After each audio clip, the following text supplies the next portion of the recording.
nti His Excellency Robert Kyagulanyi Ssentamu bwe yali ng'ava mu ggwanga Uganda okweyolekera amawanga g'ebweru gy'abadde yaleka wadde bannayuganda omulimu ogw'okulabisa obusosoze obuli mu gavumenti ya Mwami Museveni kubanga kino baayagala okyetikkula nga bakisiba ku NUP ne His Excellency Robert Kyagulanyi Ssentamu nti be basosoze mu mawanga era bagamba nti gavumenti ya Kyagulanyi Ssentamu singa eneeba emaze okukwata entebe bwe basosoledde nga bakyali mu kampeyini ebatwala mu ntebe ate banamala okubeera nga be bali mu buyinza tekiyitirire. His Excellency Robert Kyagulanyi Ssentamu bw'atyo n'alekera bannayuganda omulimu n'abagamba nti balabise buli kitongole ekirimu obwannakyemalira ekirimu obusosoze mu mawanga nga kirimu kabira emu era bwe batyo bannayuganda tebatudde omulimu bagukoze n'obuvunaanyizibwa obw'amaanyi. Buli omu ajjayo ekyo kyalaba nti nno wano ddala tewasaanidde kubeera bwe watyo eno famire emu yokka eri mu buli kintu kya ggwanga Uganda nabwe gutya abaana mu kuggyayo obuyina omutuufu kyekibatanudde okugamba nti n'olw'obukulu bw'ensonga eyo ng'ennaku z'omwezi 5 October tugende tunone His Excellency Robert Kyagulanyi Ssentamu kubanga yagenda otumalirawo ekizibu kino eky'obusosoze mu mawanga nti ono bw'anaabanga akutta obuyinza buli munnayuganda ajja kuba asobola okwenyumiririza mu Uganda.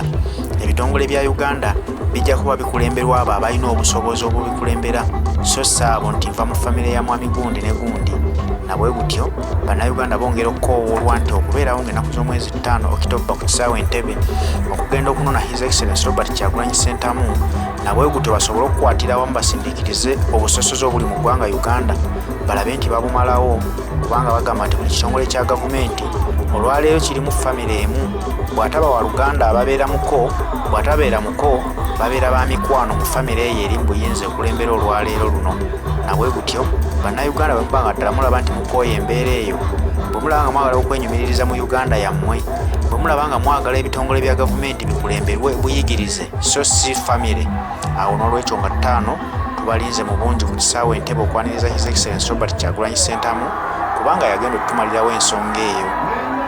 Kumpi byonna biri mu bantu bava ku kyalo kimu na mu kitundu kimu kakati osobola otya okuŋŋamba nti waliwo obwenkanya mu bitongole bya gavumenti ate nga ebitongole bya gavumenti birina kubanga buli munnayuganda yenna bamuwa omulimu okusinziira ku bukugu bw'alina naye kakati omulimu bagukuwa kubanga oli wa kitundu gundi oba omanyikiddwa gundi oba olina oluganda ku gundi tunuli ebitongole bya gavumenti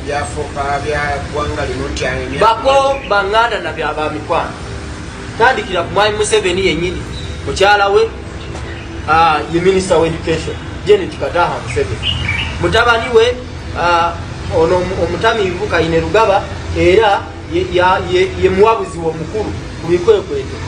Tunulira bamutulaki kampuni ya Uganda Airline ey'ennyonyi okutuusa kati okuva lweyateekebwawo ekola loosi kubanga bamutulaki baamuwa omulimu kubanga muko wa Luganda na wa mukwano tebaamuwa mulimu lwa bumanyirivu bw'alina era yensonga lwaki olaba nti kampuni ebbanga lyonna ebadde ekola loosi bwe yajja mu kakiiko ka paalamenti akajoyere Ssenyonyi akakusasa yalaga nti talina wadde kiwandiiko wadde ne siniya fo tagirina kati omuntu atalina na siniya fo okumuteeka mu kampuni ennene y'eggwanga bwekyo kyabulabi naye olaba Joyero Ssenyonyi batandika okumukubira amasimu agamutiisatiisa era mujjukira nti yalipootinga ne poliisi nga bamutiisatiisa omutuusaako obulabi era ebyabamutulaki paalamenti n'ebituulako ne baba nga awo ebyakoma nakati bamutulaki akyagenda maaso akulembera Uganda Airlines naye nga talina busobozi talina bukugu bukulembera Uganda Airlines naye nga abalina obukugu abateekayo okusaba kwabe baaliwo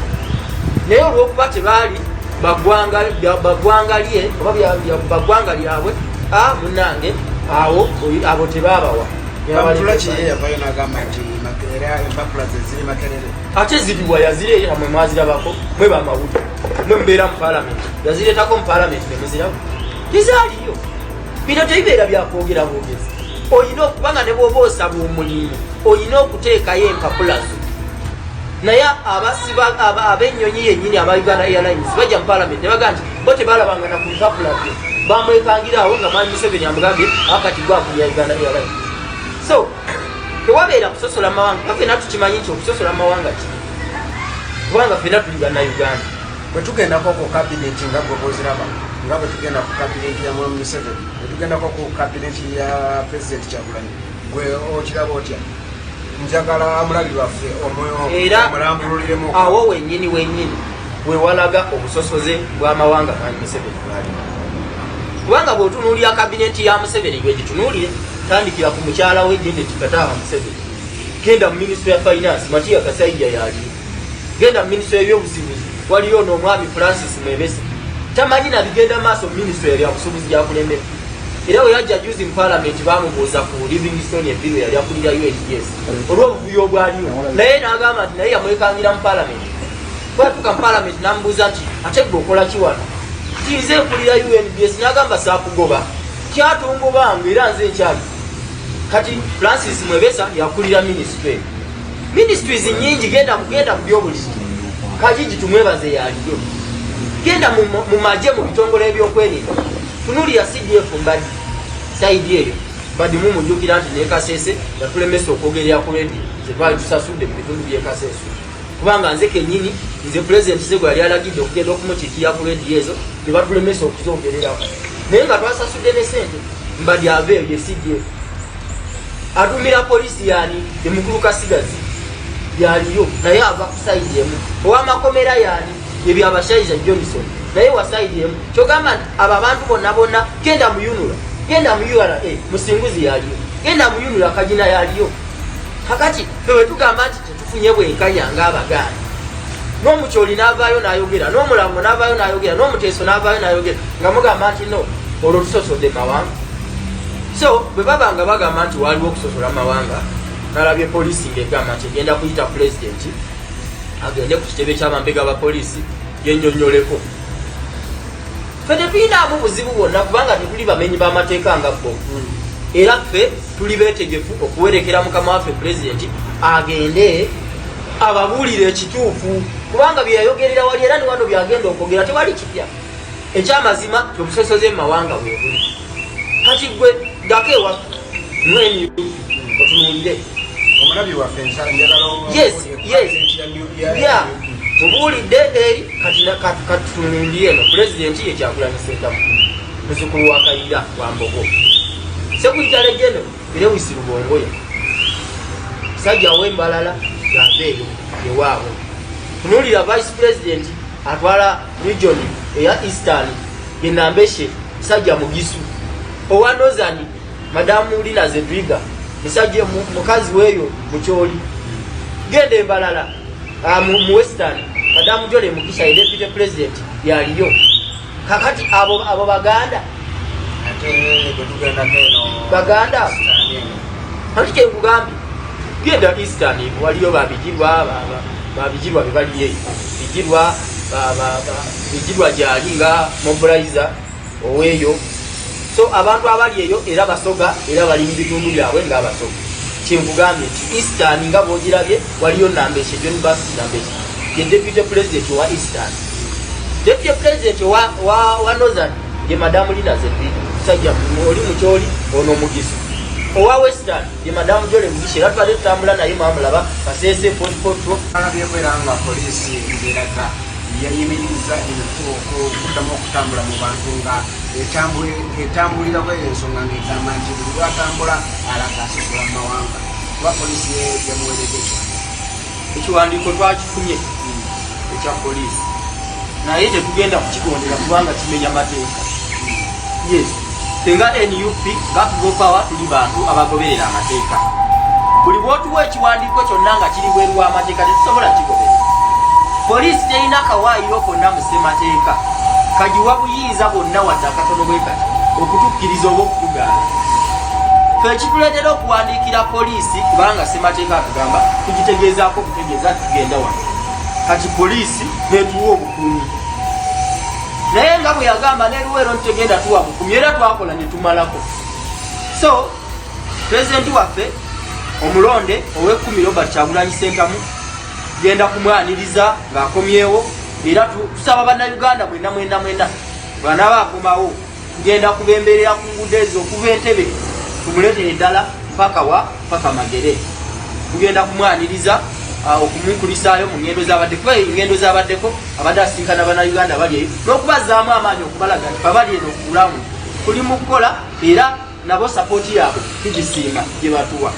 So president bw'anaakomawo gende tumwanirize ate tusobole okulaba nga tumutuusa bulungi mu nsi ye, era tuddemu tukole schedule empya, tugenda kuddamu tutambule, era poliisi twagiwandiikidde etuwa obukuumi.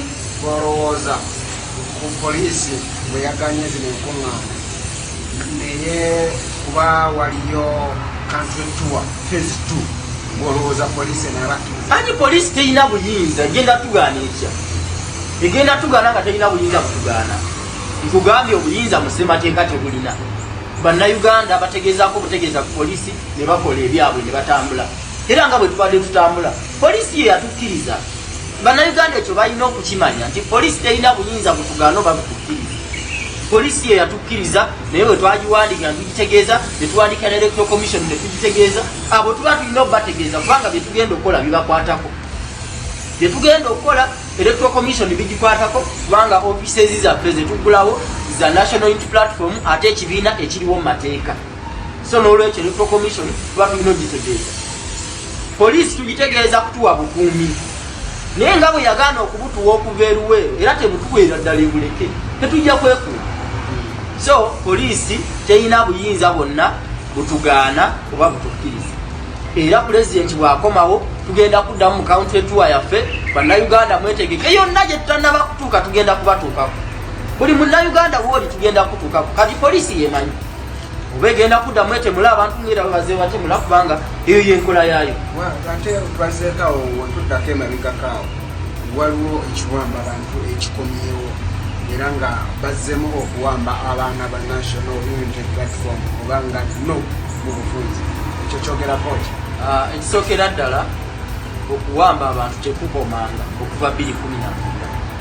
Omuntu gwe basookera ddala okuwamba yali John Bosco Kibalama. Omuntu gwe basembyeyo okuwamba ye Bwambale Geoffrey. Bwambale Geoffrey y'omu ku bakunzi baffe mu bitundu ebyekasese, amanyiddwa ennyo nga Western Police. Bamuwamba ne bamujja mu bitundu by'Ekyengerere ewakiso, ne bamuwamba nga bali mu drone etaliko namba plate naye nga bamugwambye balina emundu balina mu byambalo by'amagye. Olwaleero ziweze ennaku 11 nga talamikako. Nze kennyini ne bannamateeka bannanga abalala tubadde tutambula poliisi zonna mu Wakiso ne Kampala, ng'enkola yaabwe bweri nti buli we mutuuka beegaana ne babanga omuntu oyo waali awo be bamulina. Mujjukira emabegakaawo nga bawambye abantu omwali Swabula w'omukisa General Gaddafi, babawamba twagenda ku bitebe byabwe ne batugamba nti tebiriiyo, era n'omuwagizi wa poliisi Fred Enanga yavaayo n'agamba nti Swabula tebamulina, General Gaddafi tebamulina, n'abalala tebabalina. Naye bwe twabatera akazita ak'amaanyi ate Swabula ne bamuwa kye bayita police bomb.